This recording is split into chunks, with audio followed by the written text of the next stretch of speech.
I'm Chris Volpe, the president of Multivarious, a game development studio in Columbus, Ohio. I'm also the president and founder of the Ohio Game Developer Association and the executive director and founder of GDEX, the Midwest's premier gaming expo. Wonderful. A lot of experience there. Trying. So what brought you to make video games? And What brought me to make video games? Yeah. So my path was very indirect. It's one I don't recommend anyone taking. So my background's in fine arts photography.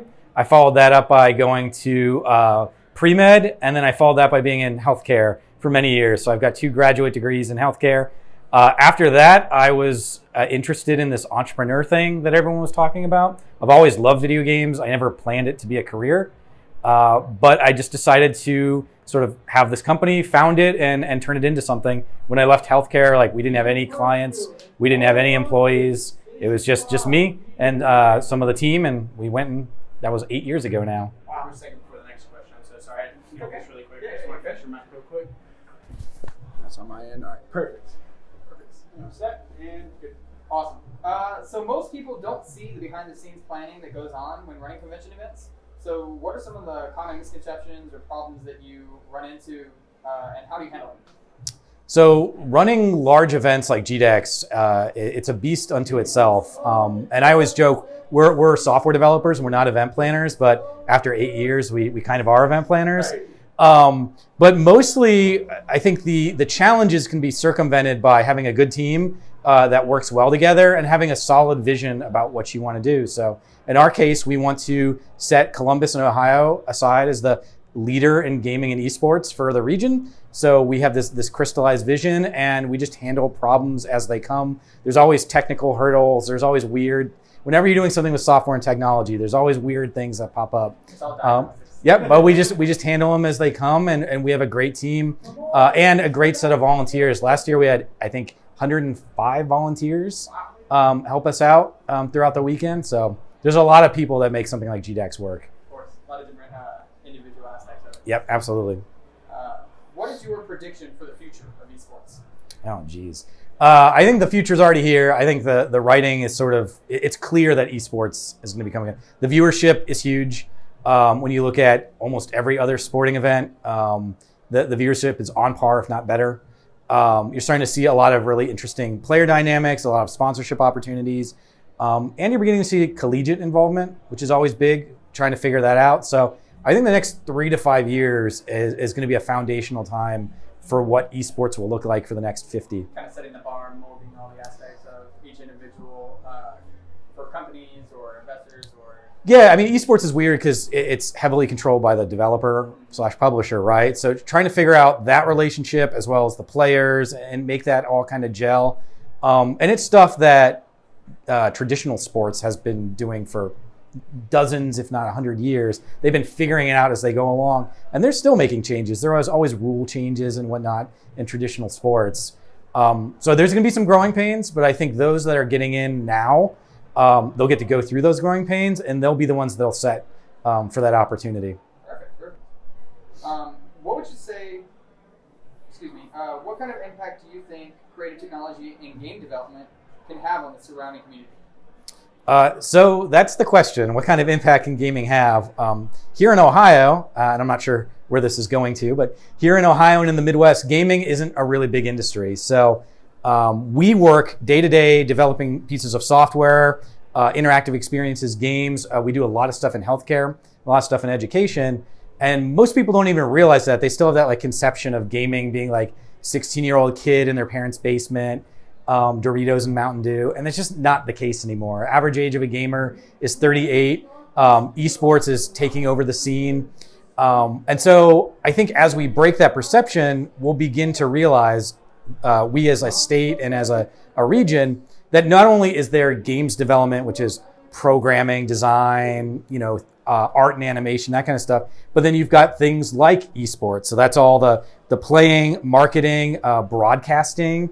So there's this halo effect. A lot of different kind of career fields that just kind of indulge into the industry itself. And that's not even counting this is a mature industry. Gaming makes more than music and movies combined every year times about 2. This is a mature, large industry. And so not only do you need the people making the games, promoting the games, but you also need like HR and legal and accounting, like all of these people that are used in your traditional industries are also a part of gaming. So I always say when I talk to people, maybe you don't want to be a programmer or you don't want to be an artist. Maybe you just like to be around games. Like you can go to conventions, you can be a streamer or a marketer. There's so many ways, or an organizer for events. There's so many ways to be involved in gaming and esports right now. And I think creative technology, a sort of term I've been coining for a long time, it really is just at the beginning of what that's going to be. So.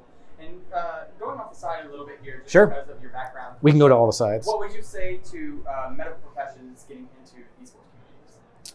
Medical professions? Yeah. So I think the first thing I always say when I talk to a lot of clients and multivarious, like we work with large healthcare clients like OSU, we've worked with VSP, a vision service provider, like these large corporations, is understanding that gaming and gaming technology is really just, it's a thought and design process. We're not using like any crazy technologies. We're not using any weird computer languages.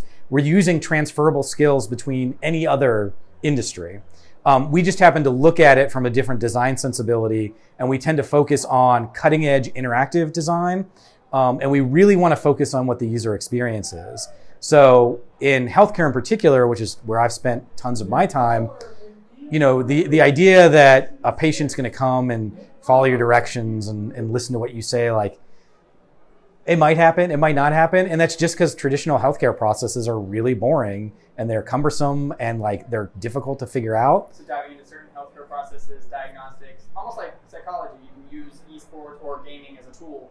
Absolutely. In order to kind of move that process. Absolutely. So I'll give you an example. We worked on a project where Nationwide Children's Hospital for kids with muscular dystrophy.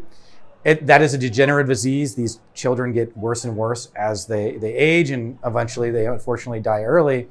And the traditional therapy and research practices when they come in to the clinic are boring and painful. And it's like literally measuring out kids and moving them in spots. And a lot of these children, they can't stabilize themselves.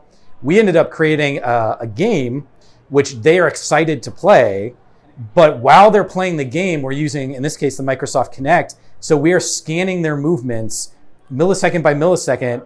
So we can do clinical grade accuracy on all of their movements during their therapy. But for them, it's a fun, exciting experience. But on the back end, the clinicians are getting all the data that they need that they would use for a traditional, therapy.